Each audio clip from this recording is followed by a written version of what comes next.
frotta son visage de ses mains poisseuses. Il ignorait si l'humidité qu'il percevait était due à la sueur, aux larmes ou au sang versé. Tant de sang. S'il tremblait d'épuisement, il savait que quelque chose en lui s'était nourri et renforcé. Cette idée lui donna la nausée qu'il combattit en respirant à plein poumon l'air nocturne, l'air familier de la plaine.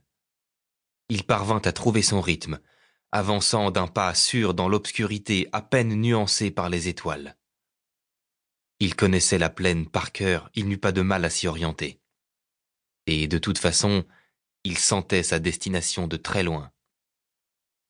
Il se dirigeait vers le canal, vers ce lieu mouvant qui avait constitué son foyer pendant tant d'années et lui était désormais interdit.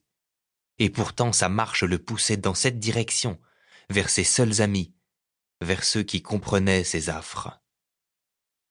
Lorsque le soleil le baigna de ses rayons bienfaisants, le vieillard marchait toujours. Première partie, le petit mousse. And forever we may sail on that ship made of pain. Tiré d'un bleu du Delta. La barge s'approcha du quai et heurta doucement les poteaux de bois rongés.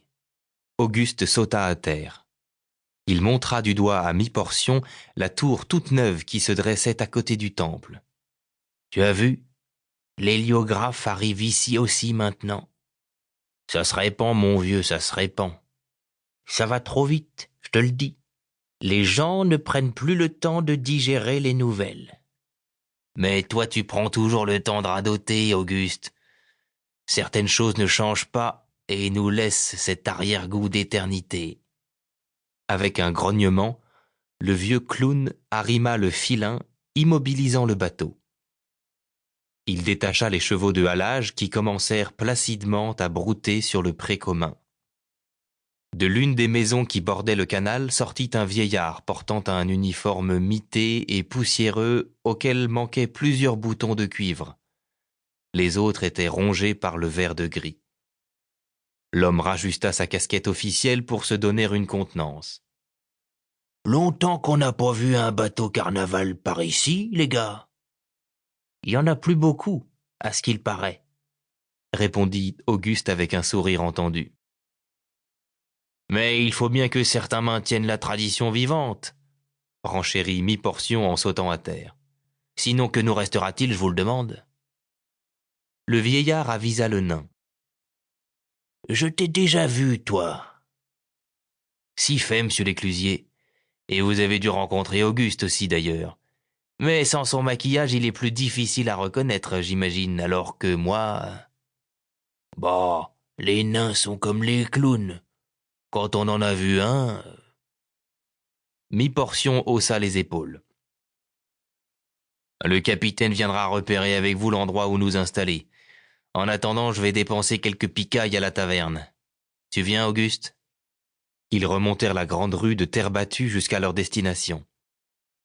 L'établissement, repeint depuis leur dernier passage, affichait désormais une enseigne portant le mot « salon », sans parvenir à donner à l'édifice un semblant de l'élégance impliquée par cette dénomination.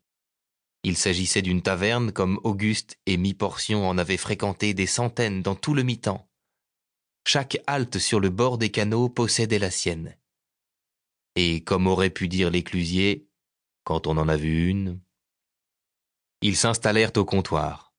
Auguste souleva son camarade pour le jucher sur le plus haut des tabourets.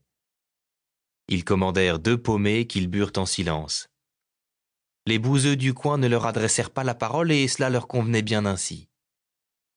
Puis ils retournèrent sur le bord du canal. Monsieur Hercule et Madame Barbe avaient commencé à y installer la scène et les bancs face au bateau. Déjà les gamins du coin, petits et grands, s'étaient massés à la lisière de la ville pour regarder ce qui se passait, sans oser s'approcher.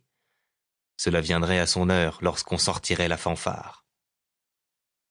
Quant au capitaine loyal, il était assis sur le rouf et observait les opérations, les ponctuant de loin en loin d'un encouragement ou d'un ordre. Mi-portion prit une fois de plus la mesure de l'âge ravageant peu à peu le seul maître à bord après le prince.